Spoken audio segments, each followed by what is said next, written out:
turarusha ukuri abacitse ku icumu rya jenoside ko no bakoze byose ibyo twahungaga.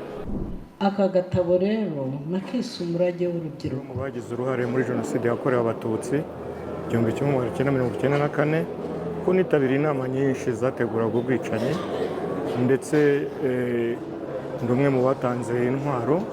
Nemera uruhare nagize muri jenoside yakorewe abatutsi. Mu gihe u Rwanda rwitegura kwibuka ku nshuro ya 32 jenoside yakorewe abatutsi mu mwaka w'1994, ikigo cy'igihugu cy'ubuzima RBC cyatangaje ko abajyanama b'ubuzima bose n'urubyiruko rw'abakoranabushake bahuguwe mu rwego rwo gutanga ubutabazi vuba kandi bwihuse mu gihe cyo kwibuka abazahura n'ihungabana.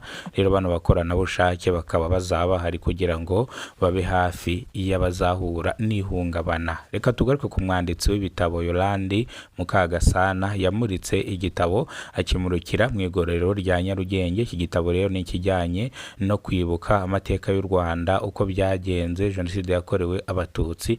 Uze ngo rero iki gitabo yakimurikiye mu igororero rya Nyarugenge. Iki gitabo gikubiyemo inyigisho nyinshi n'ubuhamya ndetse nuko abanyarwanda babana neza n'indangagaciro z'u Rwanda. Iki gitabo rero cyamurikiwe mu igororero rya Nyarugenge. Bityo rero kwibuka n'uno munsi mwese muze duhure ku rwibutso rwa Gisozi twibuke jenoside yakorewe abatutsi mu mwaka w'1994.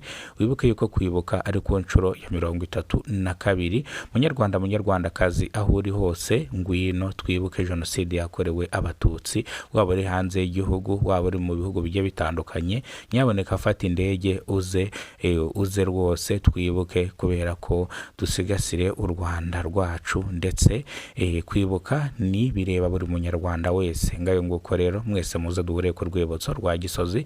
Turaza gutangaza andi makuru ari uko ibiganiro birangiye.